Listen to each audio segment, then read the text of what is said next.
what they imagine it might have happened like, but it is pure imagination. And the lobe-finned fish are still very much alive.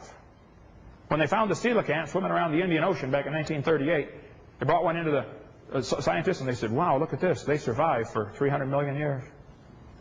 Never dawned on them one time to question the theory, because the theory is sacred. The evidence must fit the theory. Now, see the way science is supposed to work. You get a theory, you check the evidence. If the evidence says, nope, the theory's not right, you throw the theory away. You get a new theory. That's the way it's supposed to work. And it does work that way in science with everything except this evolution theory. And I think I know why. I think it's because the only alternative to evolution is creation. And if creation is true, then there's a creator. And if there's a creator, there might be some rules.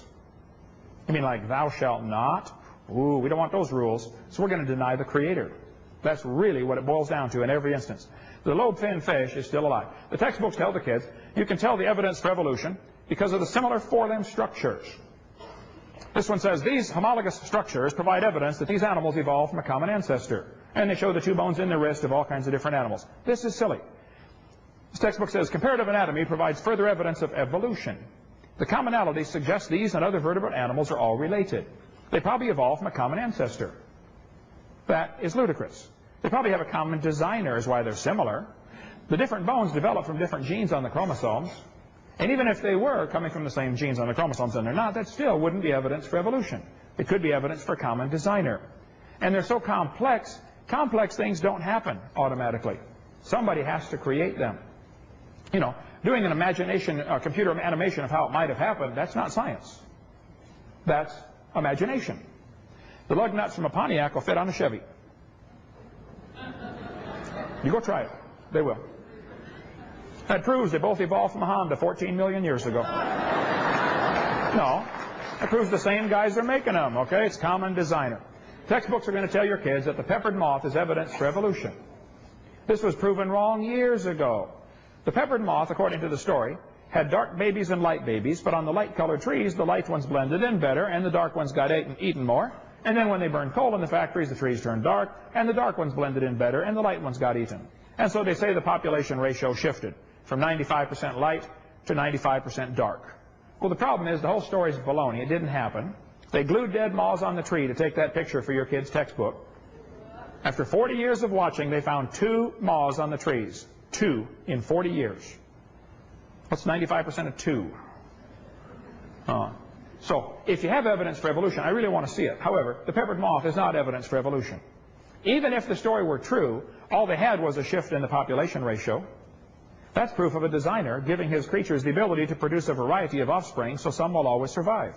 That's still evidence for creation, if the story were true, not evidence for evolution. The idea of the embryo having gill slits has been proven wrong years ago. This textbook says the presence of fish-like structures in embryos of different species shows these animals have evolved from fish and show the basic pattern of fish development. This is simply not true. They say it has gills like a fish. Just because the skin is wrinkled up, I got the same wrinkles in my elbow and behind my knee. It doesn't prove a thing. You got wrinkles. Some of you got a lot of wrinkles on your body, actually. But what does that prove? Okay, I'm getting them too. All right. Now, the textbook, though, says the presence of gills and tails is evidence of a common ancestor. This is not true. This junior high textbook says the similarities provide evidence that these 3 animals evolved from a common ancestor. Again, talking about the gill slits. This has been proven wrong years ago. 1875 it was proven wrong. It's not true. This textbook says humans and fish embryos resemble each other because humans and fish share a common ancestor. Now look, I don't mind if somebody wants to believe that.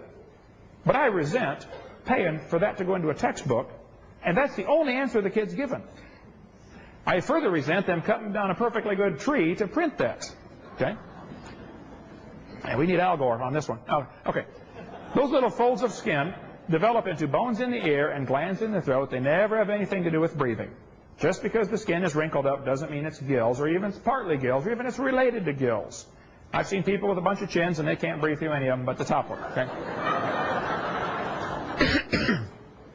Ernst Haeckel faked his drawings in 1869 to make people believe this evolution theory.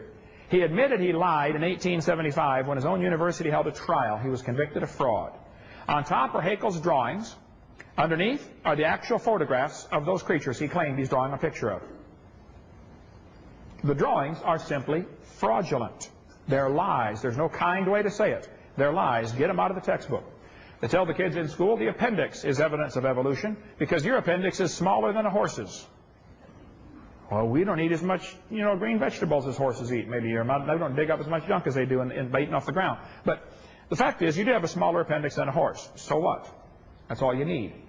The appendix, they'll say it's vestigial. It's not vestigial. You need your appendix, okay? If your appendix is taken out, you shorten your lifespan, I believe, by about 8 years. You got a much better chance of getting a lot of diseases. The appendix is where a part of the immune system responses are initiated. They've known that for years. It's not vestigial. This textbook tells the kids one of the evidences for evolution is the whale's vestigial pelvis. Many organisms retain traces of their evolutionary history. For example, the whale retains pelvic and leg bones as useless vestiges. This is baloney. They say the whale has a vestigial pelvis and leg bone that serve no purpose. Just imagine whales walking around. It's true. It's not true. Here's from Los Angeles Museum. Those are the bones they're talking about right there. Just imagine the whale walking around.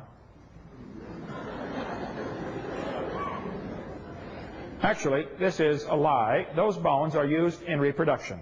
The whales are pretty big, and those little bones have special muscles that attach to them that allow the whales to reproduce. It has nothing to do with walking on land. This is not evidence for evolution. This is evidence for design. Okay? In our museum in Florida, we have a 15.5-foot python snake skin. Down at the south end of that skin, you can see little claws that are attached to little bitty bones going up inside the snake's body. The textbook says these are rudimentary hind legs.